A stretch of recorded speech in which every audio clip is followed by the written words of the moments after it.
we received reliable and credible information on a secret meeting between Mr.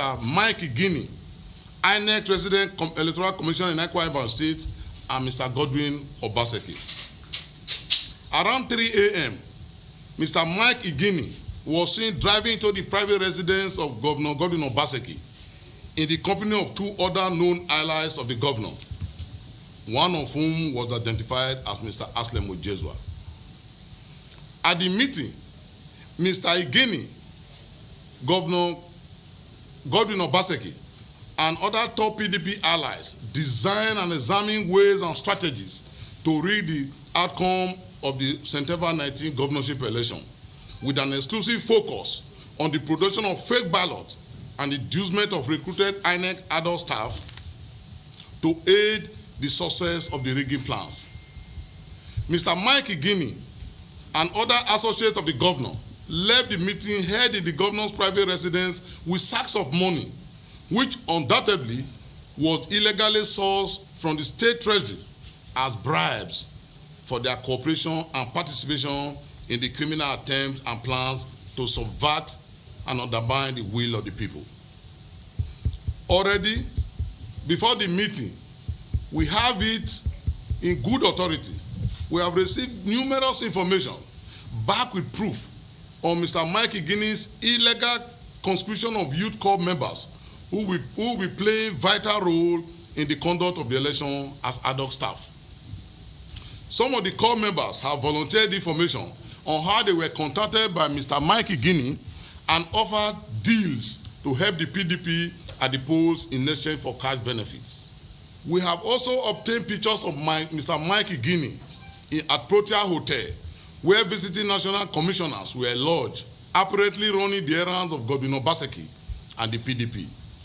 He was overheard at the hotel discussing the Edo governorship election and the recruitment of ad hoc staff. We dare Mr. Mike Igini to deny his presence at this hotel, and we shall immediately supply pictorial evidence to the press and members of the public.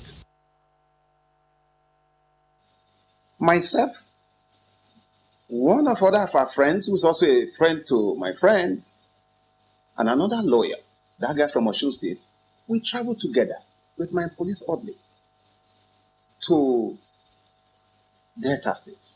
We spent almost 7 hours getting to Benin.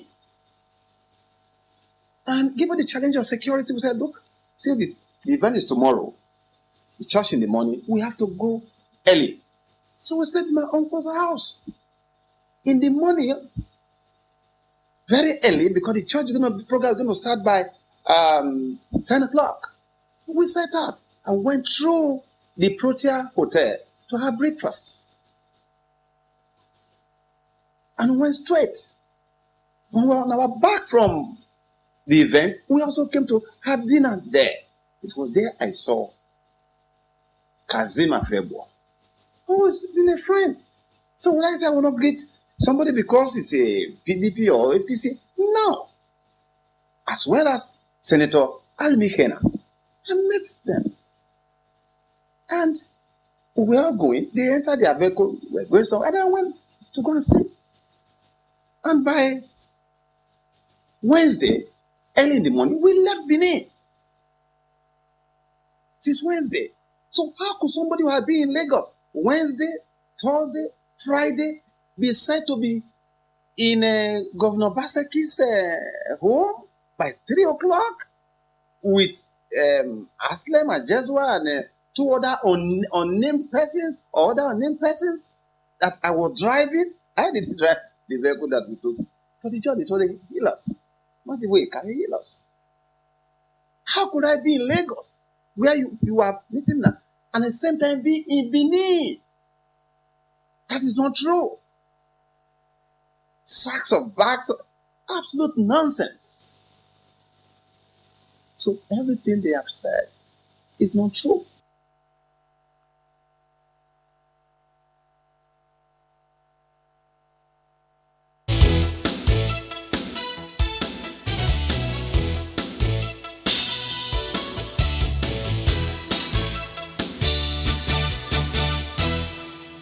Mr. Matthias Emeribe joins us next. He's a legal practitioner. Good morning and thank you for joining us today. While listening to those comments, what do you think is going on here? Thank you very much, Chamberlain. I want to believe that because at the moment the stakes are high, it is not unexpected that there will be a lot of front and back in terms of, campaign for purposes of trying to curry support one way or the other. And it's unfortunate that we need to bring down our very best for purposes of selling the product that we have. And why do I say this? I would be the last to want to believe that somebody like Mr. Mike Igini, one of those that have, in fact, distinguished himself in the commission. And in fact, for me, I see him as a symbol of the credibility that is remaining in INEC, himself and the electoral commissioner of Sokoto State, I think somebody, Sadiq, So these two, for me, are people that have shown that it is possible to have a good election in Nigeria. Therefore, when such allegations, so weighty allegations are made, I want to think that with due respect that Mr. Mike himself will not allow it to lie low, so to say, because these are very damaging allegations that have been made by a party. And I wouldn't know why it is just simply the APC. Meanwhile, we have other political parties that are equally in this contest. So for them, if probably they have, and that is a fact they felt that they have, it is my humble opinion and view that, of course, let them have opportunity of presenting same before, because to say you are challenging him to come and debunk. Of course, I listened to him equally, and it was clear from the statement he made that there was no place, it was no place close to where the allegations were made. Mr. Meribe, well, that may be what you know of him, but as a lawyer, I thought that sometimes, when cases like this come up, you may want to sit back and look at the issues that have been tabled and perhaps, begin to dissect them one after the other. But if you then say, I know Mr. B to be of this, doesn't that give the impression that you may not be favorably disposed to examining what Mr. A might have said of Mr. B, albeit from a distance? Now, let me say something here, because my position is premised upon the knowledge that I have, or I have already seen concerning the man Mike Igini, from the time he was appointed as the resident electoral commissioner from Cross River State up to Akwa Ibom State. In fact, he has been to 6 states. And in all the 6 states he has gone to, he has distinguished himself.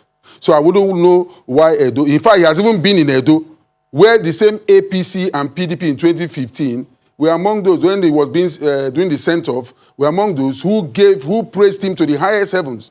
So for them to come up now to say, this same person, because in all areas where there are problems, he has gone there to solve the problem. And in most cases, you discover that his action has been tailored towards giving the people their vote and not to take their vote away from them. And what do I mean here? Let me start the 2011 election. In 2011, in Cross River, a particular CPC was no party, it's a party which of course the current president belonged to them. But he won a seat somewhere in Gbogbogri in Cross River. ACN equally won a state house assembly, which was not even known then. That was in 2011. In the Imo State, in the same 2011, under the Hakim issue, Mike Igini was the one that was called back to come and correct, because there was a contest then. Is it in Anambra State where you have the senatorial problem? Of course, Peter Obi and Ume then, we are the people who, because PDP won. Now, what am I trying to say? In all of these areas that Mike Igini had gone to, he has distinguished himself. And to that extent, even at that, foreign countries have even recognized him, talking about the US.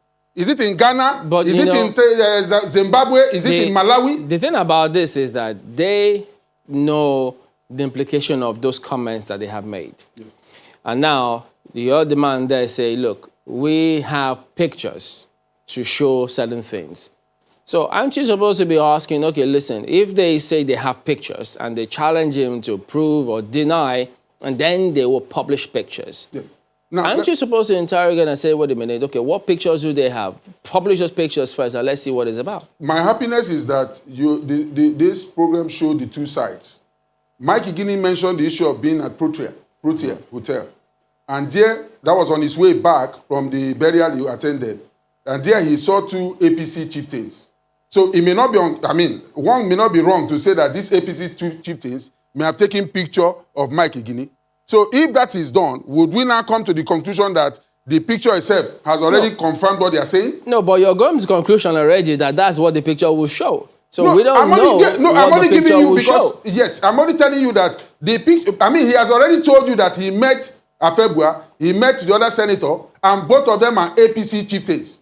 So is it impossible that if those pictures are shown, does it now prove conclusively of the allegation that was raised? We don't know what the pictures will show, so we can't say what they will prove or what they will not prove until we see the pictures.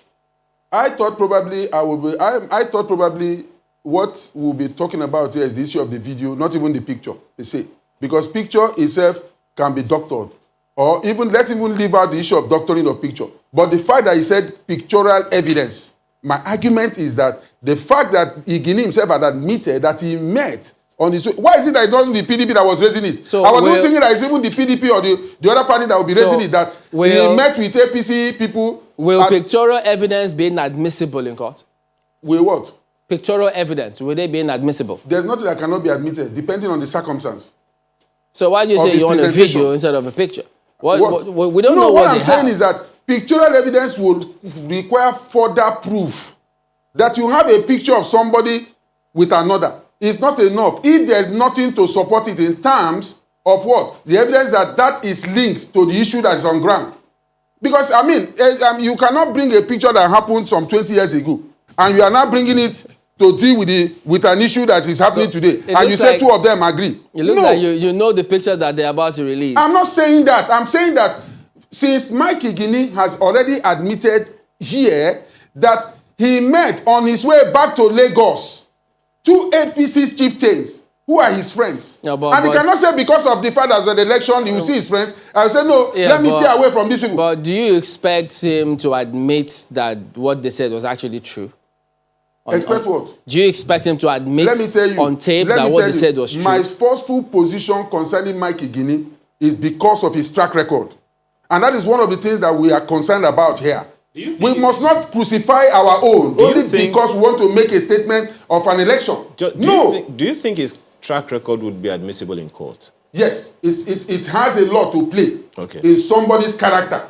Now, because what we are dealing with here is character. Okay. So all you need to do, show evidence of your character. It has a lot to show about your personality. All right. Yes. In that light, Mr. Mike Igini is not the resident electoral commissioner in Edo. He's in Akwa Ibom.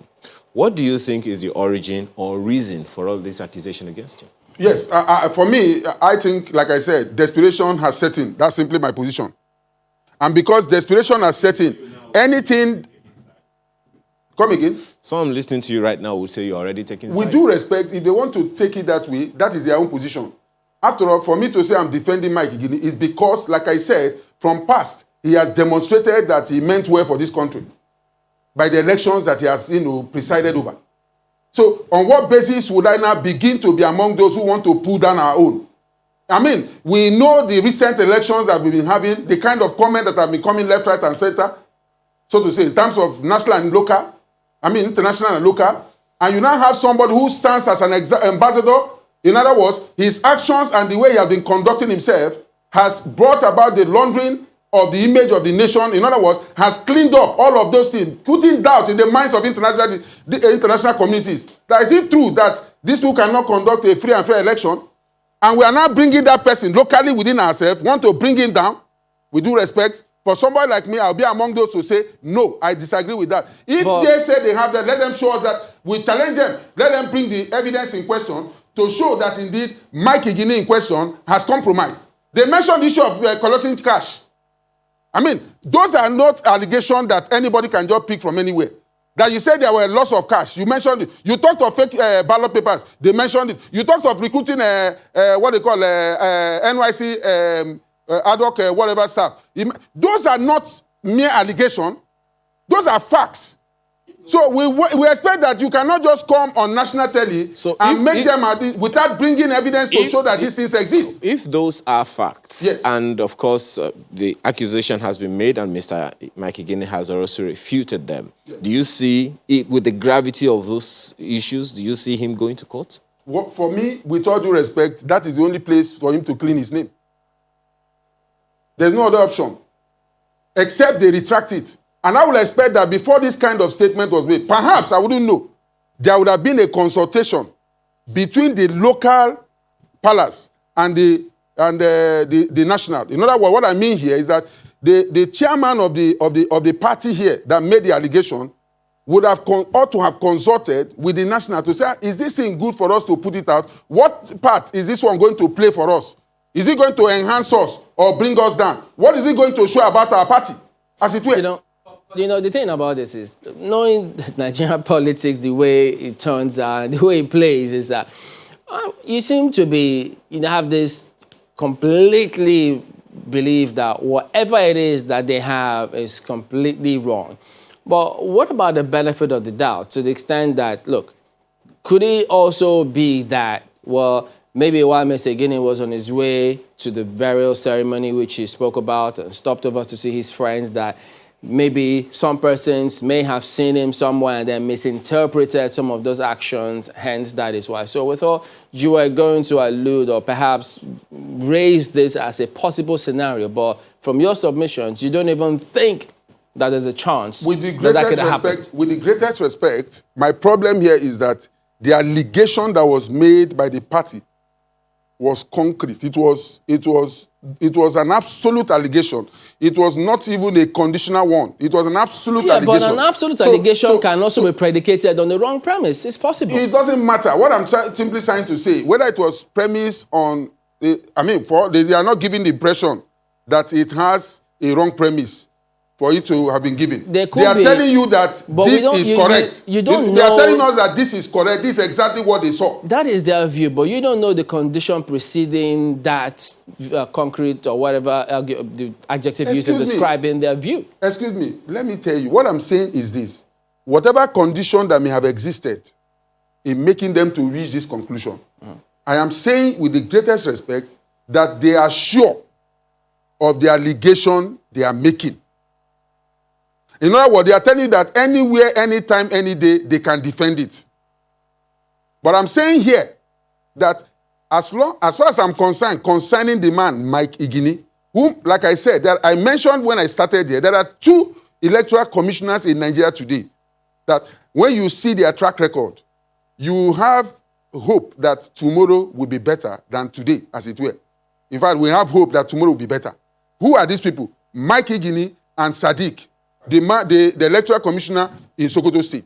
I imagine other reps wondering, well, we're trying our best also, but, these are weighty allegations, really, from, the camp of the APC.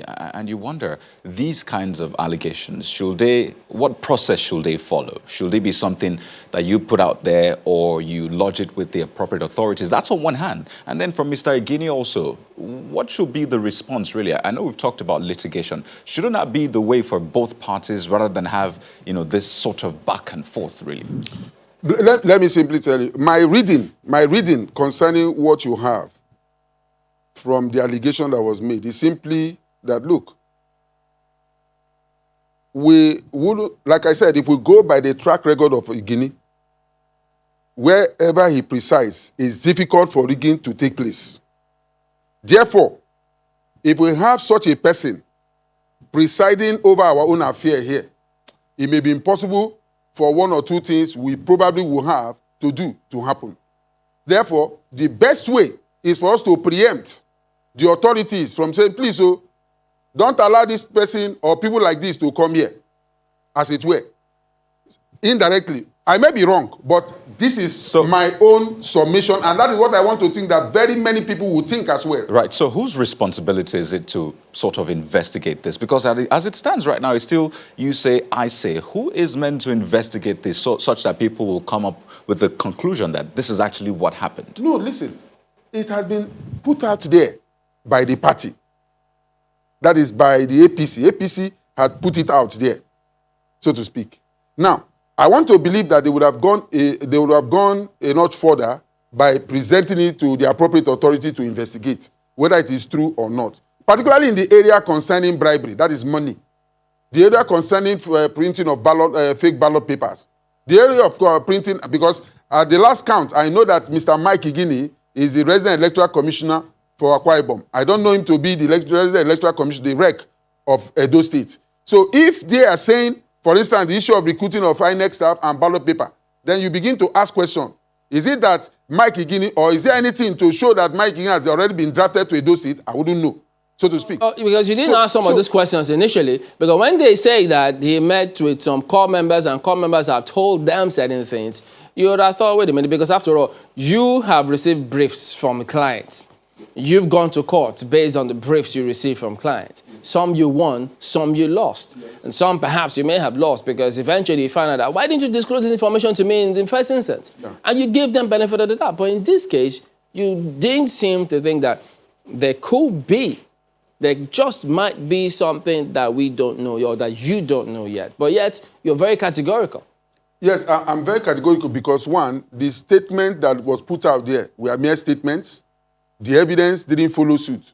I was thinking that maybe in the course of... Yes, okay. I was thinking that in the course of them making that press statement, they will probably have a video to show that, I know what I'm telling you. They have a video to show that this is what is going on. They won't he said they challenged him, deny, then we will bring out No, but he has denied. He has denied. He has denied. Even the day, because first of they mentioned that this thing happened on the 27th of August. And on that same 27th of August, he has said that he was not in Benin, he was in Lagos. So could he have been in two places at the same time? It's like the shadow of Mike Igini is creating ripples. Well, we're not a judge in this matter. So both arguments or whatever it is that they have, perhaps if Mr. Igini decides to go to court, because these are very serious I want to think that issues. He will not wait. All he needs to do first, he will write them a letter first.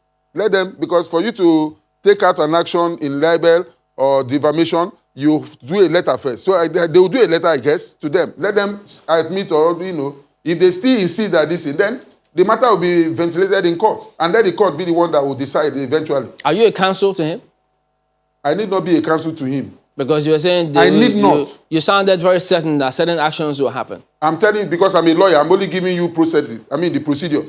You don't just go to court without... Just like what the vice president did the other time. When there was an allegation made against him, a false allegation made against him, what did he do? He called his lawyers and they wrote a letter first. So the letter must be written and they to specify what those people who made that allegation should do. If they don't do it, then it gives him the opportunity or the right to now approach the judiciary. Assuming, without conceding, that they actually have video, what becomes of your defense? It doesn't matter.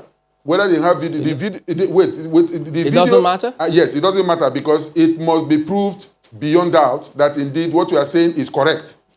That you have video, you have picture, like I said, is not conclusive evidence. There must be a nexus. It must be connecting. They must agree. All right, Mr. Matase Meribe, legal practitioner. Thank you for your thoughts this morning. Thank you. All right, then. So we'll take a look at some of your comments as well in just a moment. Guys, do we have anyone coming in? All right, we'll be back and take a look at some of them. Don't go away.